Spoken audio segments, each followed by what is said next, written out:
Hi, good afternoon, and welcome to KREW Stories Live. Yeah, I'm very excited. This is my first time hosting, so awesome if you tuned in. And yeah, let's see what happens today. I'm curious myself as well. So, also welcome to Tatiana, our guest for today. Hello, Hello. hello. And yeah, let me tell you a bit about what KREW Stories is before we dive into Tatiana's story herself. So, Crew Stories is basically our way of connecting in a fun way with other entrepreneurs like Tatiana to sort of, yeah, get their story without filters, learn from them in a nice way, but also see how you can get more out of your business and out of your life. So, that is really the purpose of Crew Stories, I would say. Unfiltered stories, just regular people, not only the wins, not only the fuck ups, but like a nice way to learn about how other entrepreneurs do stuff. So, yeah, that's what we're going to do today as well with Tatiana. I'm Mark. I'm the founder of Crew. If you don't know me, feel free to connect with me on LinkedIn. But yeah, what we do with Crew is like we connect entrepreneurs all day long. So this is just a natural extension of that almost. Um, so today, this is the program. So we'll do a short welcome with Tatiana with three questions. It's like www, like Googling a website, a little bit.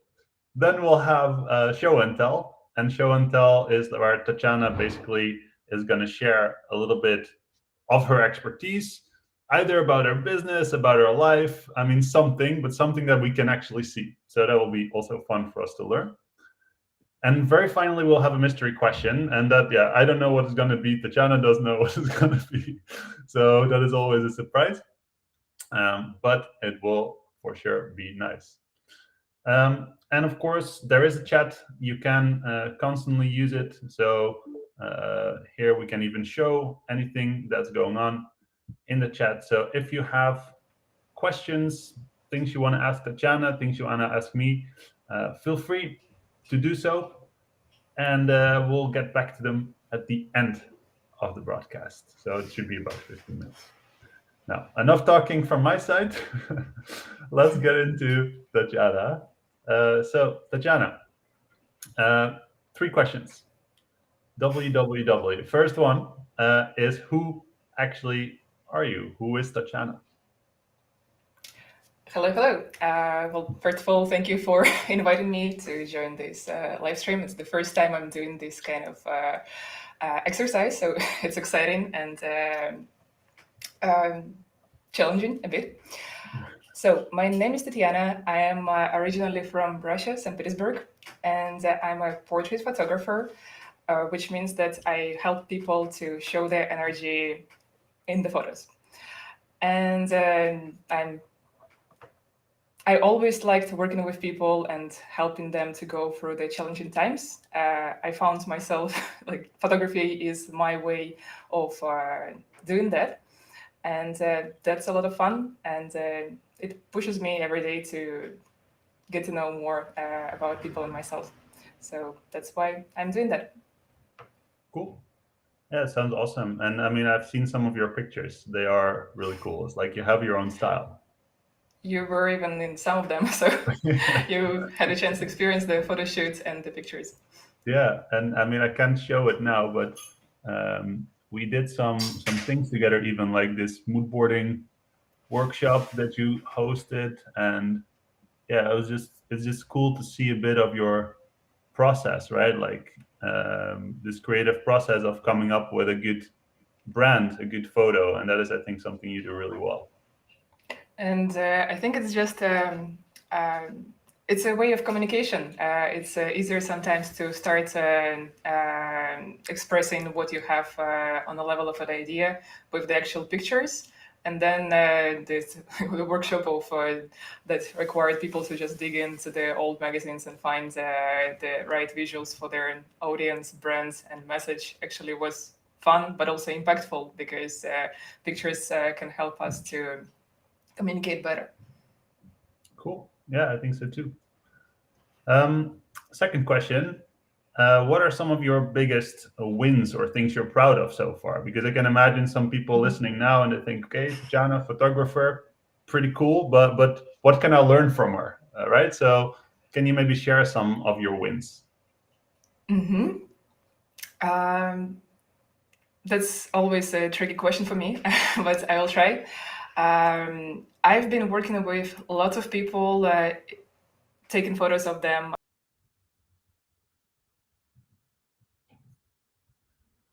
in Portugal, in Czech Republic.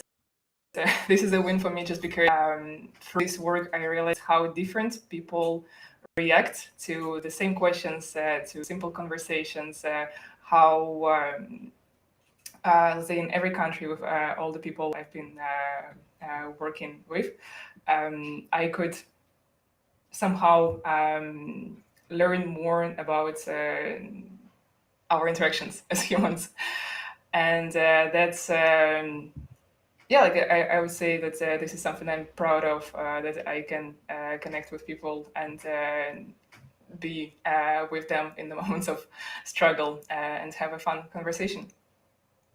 And that is during And your photography shoots, you mean? yeah, so I moved from St. Petersburg 5 years ago to Lisbon. That's where I started out as a photographer. And then after a couple of years and finishing the master's, moved to Prague. There I started doing even more work and focused more on entrepreneurs, because somehow I can relate the most to the people who dare to do more in life and create the business on their own. And then last year I moved to the Netherlands, started a photo studio, and again reached out to entrepreneurs around me, this time focusing even more on the creative entrepreneurs around, trying to help them show this energy and their weirdness that they translate for the business. Cool. I think those things are something to be really proud of. I think also part of the photographer search is sort of what are you going to actually make pictures of, right? What is it that you really want to, make your expertise? And I feel like that's a big win just for you having found that.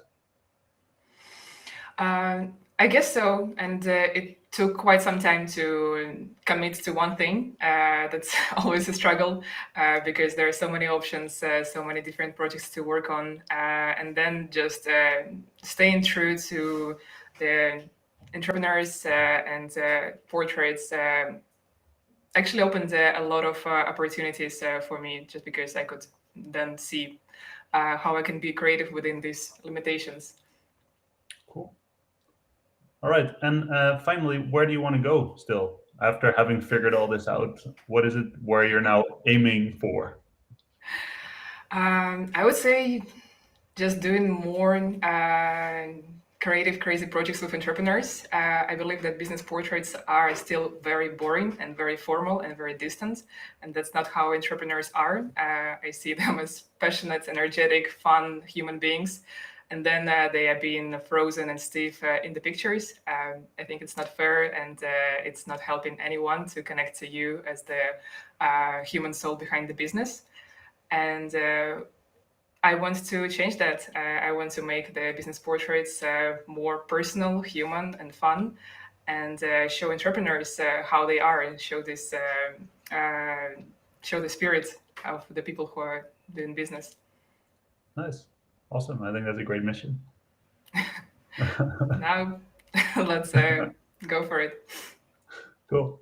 And if we want to find some of those pictures, we can just go to your website or your Instagram, right? Yes, that's correct. I'm putting them on Instagram, LinkedIn, and on my website. Just my name, Tatiana Shalunova, and you would find me. Great. All right. Let's move on to the part where you share a bit of that knowledge about how to make awesome pictures and show that weirdness of people. Mm-hmm. So this will be the show and tell section of the KREW stories today. And I think you have prepared something, right, for this? Just a little bit. And firstly, I will just tell you a little bit of why I'm sharing this information with you.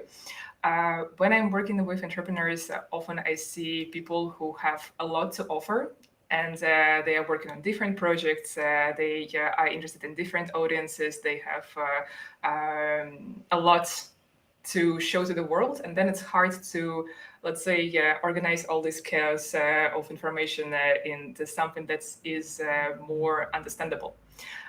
Because the goal of let's say you don't want to take the photos just for the sake of taking photos. You want to communicate, and when we talk about communication, it's important to focus the message and understand very clearly your audience and your brand.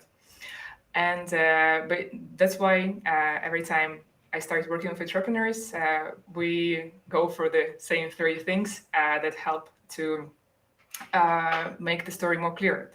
And we focus on the audience, on the message, and the brand of the person with whom we're working.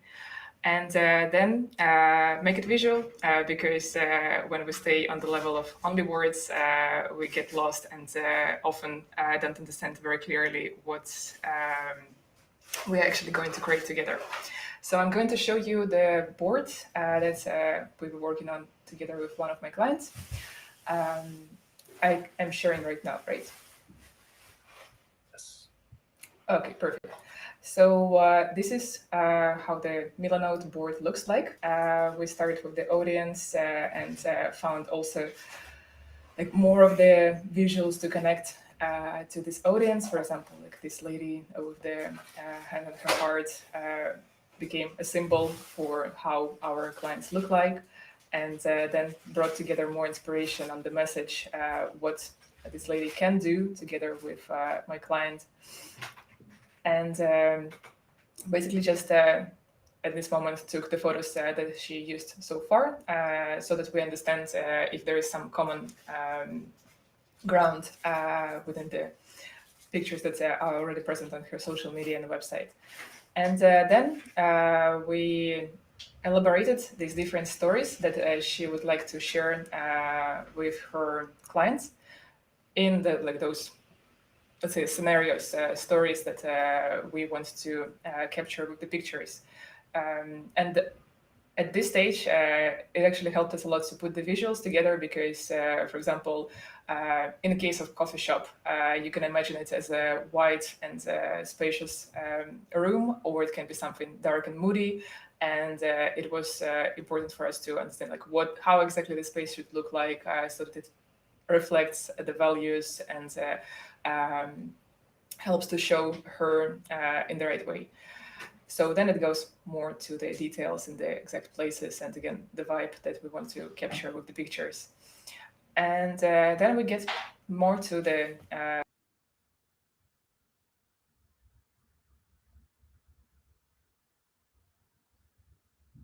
Oh, there's a bit of a connectivity issue. Please hold on until Tatiana is back.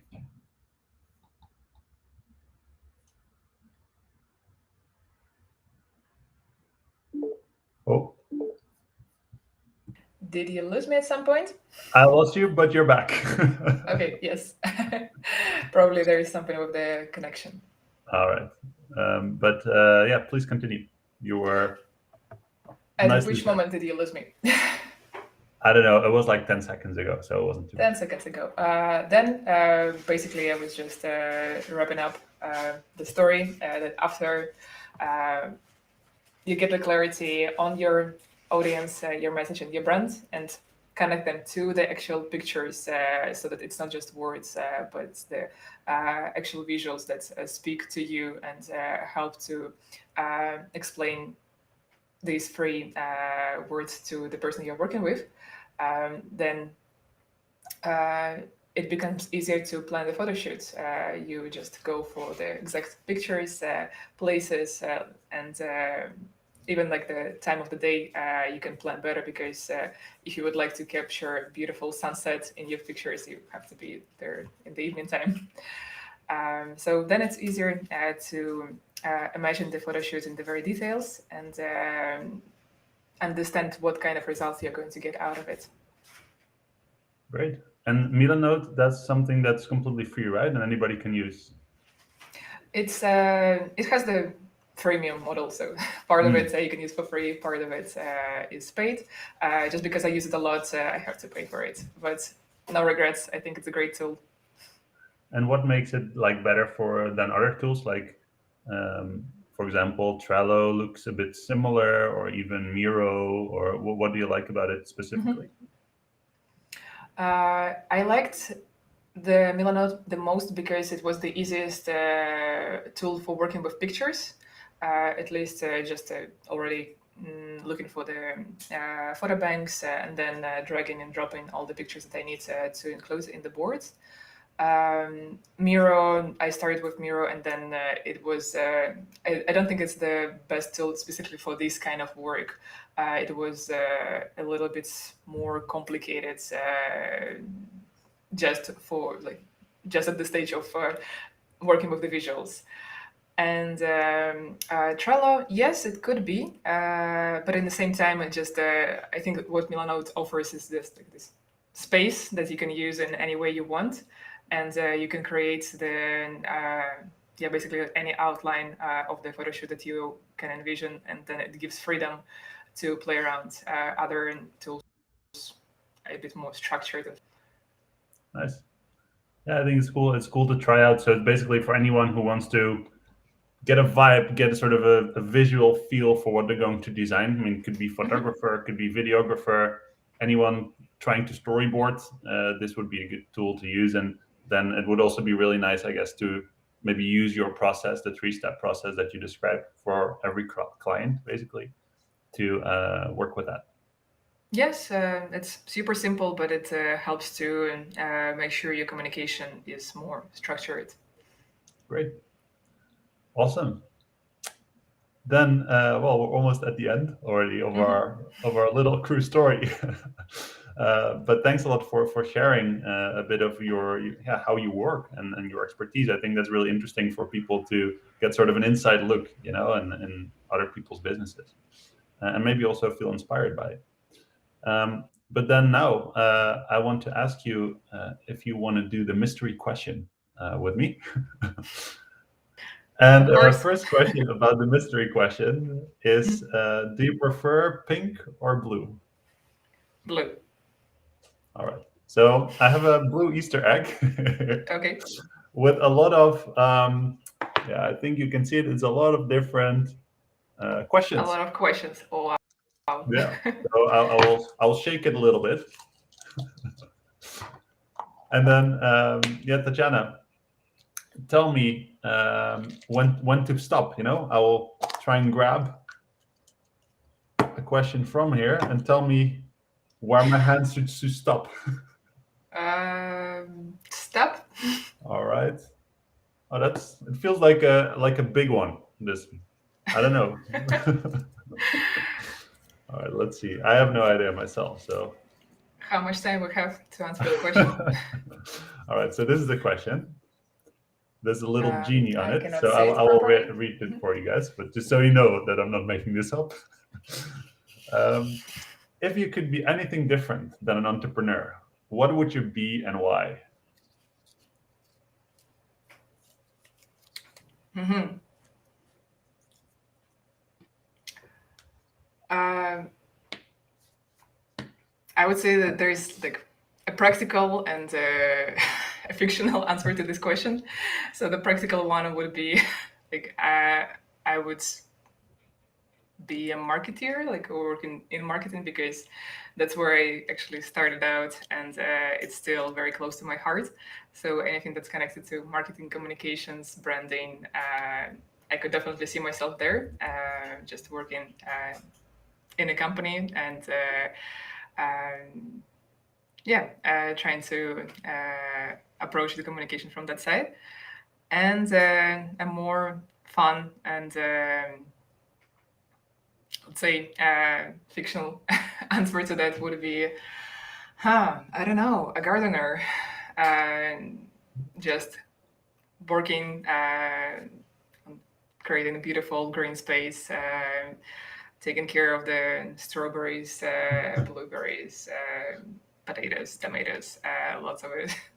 It's something that I did in childhood together with my grandma, and I always liked spending time growing stuff, just digging into the ground. And probably that's something that I'm going to end up doing like when I'm 80 years old.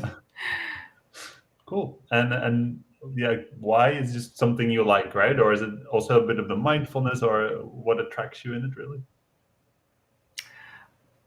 I guess yes, it's like I like to see the results of work, and I like to see the like how things are growing, how people are growing, and then it's also quite soothing experience. It's yeah, just something to do for yourself to see how you can create the world around you, not in the virtual environment, but actually like in the real one. Then you can see how seasons are changing, all the herbs and plants are growing, and like step by step, you create the world around you. I think that's very nice. It's a very nice thing to think about, and I think it's not unachievable, uh, even next to your work. Yes, just need to find a garden. Yeah, that would be step one. All right, cool. Thanks a lot, Tatiana. Thanks a lot for being on the show. I mean, it's like a show now. So, and It looks like a show. I'm not sure who is watching and how big of an audience we have, but that's great to be here. yeah, no, it's awesome. And yeah, if you're watching and you have a question for Tatiana, now would be the time to ask because we're about to wrap up. But if not, then let me just tell you also a bit about, well, if you want to find Tatiana, she already mentioned it, Tatiana Shalunova on her LinkedIn, Instagram, and her own website, right? And then I'm not missing Yep, anything. that's correct. Check it out, follow her, see the pictures she makes because it's definitely worth it. And also, if you're interested in learning more about KREW, you can, of course. We are actually in the middle of building a wait list for people that want to meet more entrepreneurs like Tatiana and want to get more help, get more support in any type of way to just live a more awesome life, but also have a better business.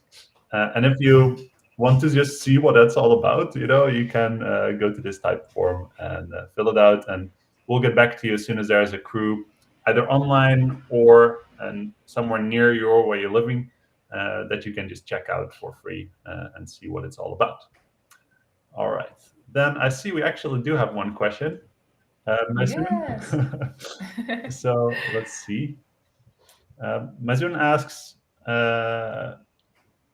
you touched on this as well in your previous KREW session, but what is your best tip to make people feel comfortable in front of the camera and with you as a photographer?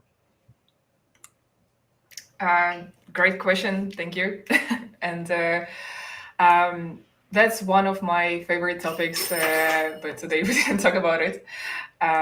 What I always recommend people doing it when you're in front of the camera and you feel awkward, you feel like you don't know what to do, what expected of you.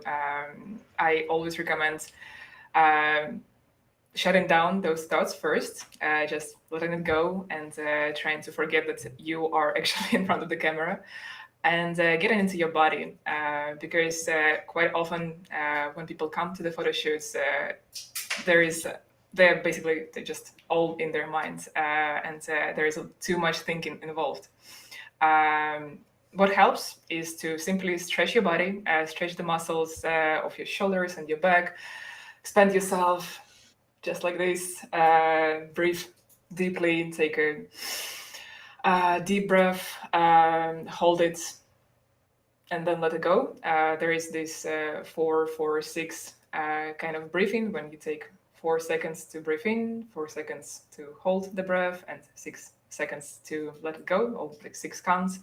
That helps a lot just because your mind and body are connected, and when you try to appeal to your body and expand yourself, breathe calmly, you send the signal to your mind that it's okay, we are safe, it's just a photo session, nobody's going to kill us here, right now. And that helps a lot to relax in front of the camera. As simple as that. So my go-to strategy is just moving, breathing, dancing, getting as much as possible into your body. Quite often, I also ask people like what helps them to feel more grounded and just connect more to themselves. If there is something that they do, if there's some practice that they do, then they go for it. Not always people have an answer for that, so then we just start stretching, dancing, and moving because that helps. Great. Yeah, and I can speak from experience that it really does help. Yes, it's silly, it's simple, but it just helps to break this fear. When you start moving, you're already not so afraid. Then you get into the mood, and then you start being a model in front of the camera. You just need to make this one first step of silly random movement, and then it gets easier. Cool. All right, Maizun says thank you. So thank you, Tatiana. Thank you for the question. Yeah, thanks, Maizun. That was great. And yeah, thanks for tuning in. Then I think this will be a great moment to wrap up the KREW story of Tatiana. Again, don't forget to follow her, check her out, and also we'll be back with another KREW stories next Thursday. So Tatiana, thanks a lot. It was awesome. Thank you. And I'll see you at the next KREW stories. Yes, see you soon. Thank you. Bye-bye. Bye-bye.